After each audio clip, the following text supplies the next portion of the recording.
ఇప్పుడు మనకు దొరికే చింత చిగురుతో అండి పప్పు చేశాను, అలాగే ఎండు రొయ్యల్లో కూడా వేశాను. మరి ఎలాగో చూద్దామా? వచ్చేసేయండి మన ఇంటి వంటల్లోకి. పావు కేజీ చింత చిగురు తీసుకున్నానండి. ఇది ఒక 2 డేస్ అవుతుంది తెచ్చి.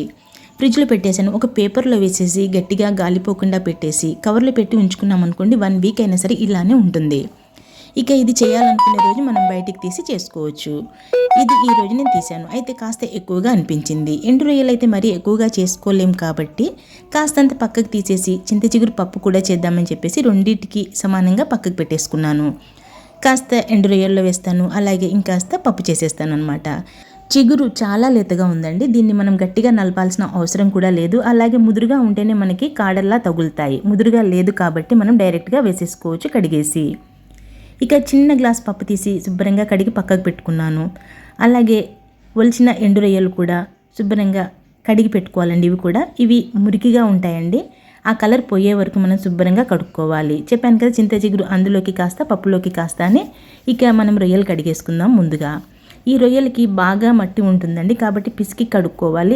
అలా గట్టిగా నలుపుతూ కడగడం వల్ల వాటిల్లో ఉన్న ఇసుక లాంటిది జారిపోతుందండి. కాబట్టి పిసకడం వల్ల రొయ్యలు విరిగిపోతాయనే భయం అసలు అవసరం లేదండి. ఏమాత్రం విరగవు.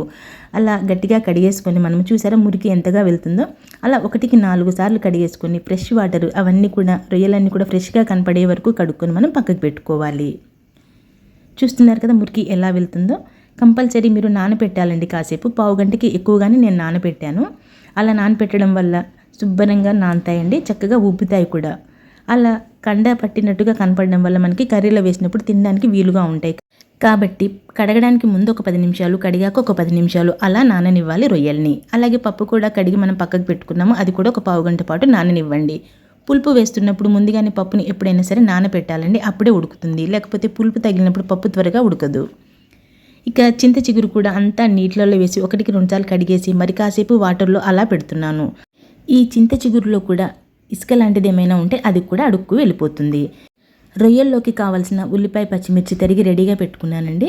రొయ్యలు కూడా నానిపోయాయి. ఇక పప్పు కూడా నాని రెడీగా ఉంది. మరి పప్పులోకి వేయాల్సిన చింత చిగురు కూడా వేసేసుకున్నాం అనుకోండి, ఒక పని అయిపోతుంది మనకి. ఉల్లిపాయలు అవి పక్కకు పెట్టేసుకోండి. ముందైతే మనం పప్పులో వేయాల్సిన చింత చిగురిని వేసేద్దాము. చూసారా పప్పు ఎంత చక్కగా నానిందో? అలా నానాలండి, అప్పుడే త్వరగా ఉడికిపోతుంది. ఇక సగం చింత చిగురు వేద్దాం అనుకున్నాం కదా, సగం వేసేయండి. ఇక వేరే ఏమీ వేయాల్సిన అవసరం లేదండి, ఆ పులుపు సరిపోతుంది. కాస్త పప్పు వేసుకున్నాం కాబట్టి. మామూలుగా అయితే కొందరు టమాటా వేస్తారు, నేను కూడా వేస్తాను. టమాటా కాస్త చింతపండు కూడా వేసుకోవచ్చు. కానీ ఈరోజు నేను అచ్చంగా చింత చిగురుతోటి పప్పు చేయాలనుకుంటున్నాను. ఏ పులుపు వేరేది వేయడం లేదండి. సగానికి పైగా చింత చిగురు వేసేసుకున్నాను. అలాగే కాస్త పసుపు, సరిపడా ఉప్పు, కాస్త కారం కాస్త ఎక్కువగానే వేసుకోండి. మిర్చి కూడా వేసుకుంటున్నాము, సరిపోతుంది. పులుపు కారం ఉంటేనే పప్పు బాగుంటుందండి. ఇక ఇందులో కాస్త జీలకర్ర కూడా వేసుకున్నాం అనుకోండి, టేస్ట్ చాలా బాగుంటుంది. ఇక వేరే ఏమీ అవసరం లేదండి. పసుపు, ఉప్పు, కారం, కొన్ని పచ్చిమిర్చి వేశాను. అలాగే కాస్త జీలకర్ర అండి, చూస్తున్నారుగా చిన్న స్పూను, అలా కాస్త వేసుకోండి. పప్పు తక్కువ కాబట్టి కాస్తంత వేసుకున్నాను. అలాగే కుక్కర్లో పెడుతున్నాం, పప్పు పొంగకుండా ఉండాలి కాబట్టి కాస్త ఆయిల్ వేసుకున్నాను. అంతే అండి, మూత పెట్టేసి మనం ఇంకా పొయ్యి మీద పెట్టేసుకోవడమే. 2 విజిల్స్ వస్తే చాలండి. నానిపోయి ఉంది కాబట్టి త్వరగా ఉడికిపోతుంది. ఇక అది స్టవ్ మీద పెట్టేశాను. మనం కర్రీ వైపుకి వచ్చేద్దాము. ఈ కర్రీ కోసమని నేను కాస్త వెడల్పాటి గిన్నె పెట్టుకున్నానండి. అన్ని సమానంగా వేగాలని. కాస్త కూర అయినా సరే నేను పెద్ద గిన్నె పెట్టుకున్నాను. ఇక అందులో సరిపడా ఆయిల్ కూడా వేసేసుకున్నాను. ఆయిల్ వేడెక్కగానే ఉల్లిపాయ, పచ్చిమిర్చి ముందుగా వేసేసుకుందాము. వేరే ఆర్బాటాలు ఏం అవసరం లేదండి, డైరెక్ట్గా ఉల్లిపాయ, పచ్చిమిర్చి వేసేయండి. ఇంకా వేరే ఏమీ వేయాల్సిన అవసరం లేదు. అవి అలా వేగుతుండగానే కాస్త పసుపు వేసేయండి. ఒక్కసారి బాగా కలిపేసుకోండి. పసుపు కూడా కలవాలి ఆయిల్లో. అలా ఆ పసుపు అంతా కూడా ఉల్లిపాయలకు పట్టేలా ఒక్కసారి బాగా కలిపేసుకొని ఒక 1/2 నిమిషం పాటు ఆగేసి మనం వాటర్ తీసేసిన ఆ రొయ్యలు ఏవైతే ఉన్నాయో అవన్నీ కూడా ఇప్పుడు ఆ ఆయిల్లో డైరెక్ట్గా వేసేసుకోండి. రొయ్యలన్నీ కూడా వేసుకున్నాక ఒక్కసారి బాగా కలిపేసుకుందామండి. ముందుగానే ఎందుకు వేసుకున్నామంటే ఆ ఉల్లిపాయలతో పాటు ఈ రొయ్యలు కూడా వేగాలి, ఎర్రగా వేగాలండి. అందుకే కమ్మదనం వస్తుందండి. అందుకే కమ్మదనం రావడం కోసం మనం ముందుగానే ఉల్లిపాయలతో పాటు అందులో వేసేసుకుందాం. మామూలుగా అయితే ముందుగా ఆయిల్లో ఎండు రొయ్యలు వేపి ఆ తర్వాత ఉల్లిపాయలు వేస్తారు. కానీ నూనెలో అలా వేగుతున్నప్పుడు కాస్త స్మెల్లా వస్తాయి కాబట్టి ఉల్లిపాయలు వేశాక నేను వేశానండి, కమ్మగా ఉంటాయి. ఇక ఆ ఉల్లిపాయలు, ఆ రొయ్యలు కూడా ఎర్రగా వేగే వరకు మనం 1-2 నిమిషాలు ఆగుదాము. మూత పెట్టేసేయండి. ఇక అవి వేగుతూ ఉంటాయి. ఇంకా ఏమాత్రం వేరే వేయాల్సిన అవసరం లేదండి, అవి మాత్రం వేగనివ్వండి. ఈలోపు పప్పు అవుతూ ఉంటుంది, కూర కూడా రెడీ అయిపోతుంది. ఒక 2 నిమిషాల తర్వాత మూత తీసి చూపిస్తున్నాను చూడండి. సిమ్లో పెట్టుకున్నానండి నేను. చూసారా ఎంత బాగా వేగాయో, ఎర్రగా కనిపిస్తున్నాయి కదా, అలా వేగాలండి. అప్పుడే కమ్మదనం వస్తుంది ఆ రొయ్యలకి. ఆ ఆయిల్లో కూడా ఆ కమ్మదనం అంతా దిగుతుందండి. చింత చిగురుతో పాటు ఆ ఆయిల్లో వేగుతాయి కదా ఇవన్నీ కూడా, అప్పుడు కమ్మదనం పట్టేస్తుంది అన్నిటికీ కూడా. అక్కడ పప్పు ఫస్ట్ విజిల్ కూడా వచ్చేసిందండి ఈలోపు. ఇక్కడ కూర కూడా రెడీ అయిపోతుంది. ఇక ఈ టైంలో మనం వేయాల్సిన ఐటమ్స్ ఏమైనా ఉన్నాయి అంటే అది ఉప్పు. కాస్తంత ఉప్పు వేసుకోండి. ఎందుకంటే మనకి ఇప్పుడే తెలియదండి, చింత చిగురు కూడా దగ్గరగా అయిపోతుంది, ఇవి కూడా దగ్గరగా అవుతాయి కాబట్టి ఉప్పు ఎక్కువ అయిపోతుంది కాబట్టి కాస్తంత వేసుకోండి. లాస్ట్లో కావాలంటే కొంచెం వేసుకుందాము. ఉప్పు వేసి ఒక్కసారి బాగా కలిపేసుకొని మనము రెడీగా పెట్టుకున్నాం కదా చింత చిగురు, అదంతా ఇప్పుడు వేసేసుకుందాము. వేరే ఏమీ వేయడం లేదండి. ముందు చింత చిగురు వేసేస్తున్నాను. కాస్త ఉప్పు మాత్రమే వేశాను. అక్కడ రెండో విజిల్ కూడా వచ్చేసిందండి పప్పు. ఇక్కడ మనం చింత చిగురు వేసేసుకుంటున్నాము. ఇక చింత చిగురు అంతా కూడా అలా పైన వేసేసి ఒక్కసారి పరిచేసుకొని కలిపేసుకుందామండి. ఎందుకంటే ఆకుకూరే కాబట్టి తొందరగా మగ్గిపోతుంది. ఒక్కసారి అవన్నీ కూడా బాగా కలిసేలా కలిపేసుకుందాము. ఆకుకూర కదండి, తొందరగా మగ్గిపోతుంది, ఇంకాస్త దగ్గరగా అయిపోతుంది. మనం ఎంత కూర వేసినా సరే చాలా తక్కువ అవుతుంది. ఇక మూత పెట్టేసేయండి. ఒక్కసారి అలా కలిపేసేసి 2 విజిల్స్ వచ్చాయి. కుక్కర్ కింద ఆపేస్తున్నాను. ఇక్కడ కూర కూడా రెడీ అయిపోతుంది. అయితే ఆ కూరలోకి కావాల్సినవి మామూలుగా అల్లం వెల్లుల్లి పేస్ట్ అవి వేస్తూ ఉంటారు కదా, అలా వద్దండి. ఇప్పుడు వెల్లుల్లి రెబ్బలు తీసుకోండి, ఒక 5-6 వరకు. అలాగే కాస్త జీలకర్ర తీసుకోండి. నేను రొయ్యల క్వాంటిటీని బట్టి చెప్తున్నానండి, చాలా తక్కువ కూర చేస్తున్నాను నేను, అందుకే ఒక 5-6 వెల్లుల్లి రెబ్బలు, కాస్త జీలకర్ర తీసుకున్నాను. అవన్నీ కూడా మెత్తగా నలిపేసుకోండి. మెత్తగా అలా దంచేసుకొని ఇవి డైరెక్ట్గా వేసేసుకుందాం మనము. మెత్తగా నలగాలండి. జీలకర్ర కాబట్టి తడి తగిలితే తొందరగా నలిగిపోతుంది. ఉల్లిపాయలతో పాటు అది కూడా చక్కగా మెత్తగా నలిపేసుకొని ఇది డైరెక్ట్గా తీసేసి మనం ఆ కూరలో వేసేసుకుందాము. మనం ఫ్రెష్గా దంచుకుంటున్నాం కాబట్టి చాలా కమ్మగా ఉంటుందండి. చూసారు కదా, ముద్దలా అయిపోయింది. ఇక ఇది తీసేసి మనం ఆ కూరలో వేసేసుకుందాము. కూర కూడా మగ్గిందండి, దగ్గర పడిపోయి ఉంటుంది. 1 నిమిషం పాటు అయ్యింది. ఇక ఇందులో అది డైరెక్ట్గా వేసేసి అదంతా కూడా కర్రీకి పట్టేలా, నేను మొత్తం తీసి వేసుకున్నానండి అందులో. ఇక అదంతా కూడా కర్రీకి పట్టేలా బాగా కలిపేసుకుందాము.